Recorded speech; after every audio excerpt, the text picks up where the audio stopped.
Imagine if you never saw an apple.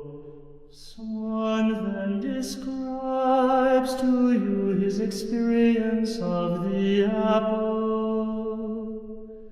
It can be sweet and at times sour. It can be green, red, or yellow.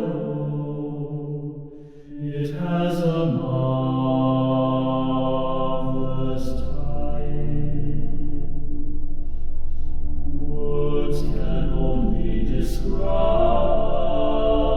They are not the experience in your imagination. We create the image of the apple. Man is not the apple. Man throughout history has written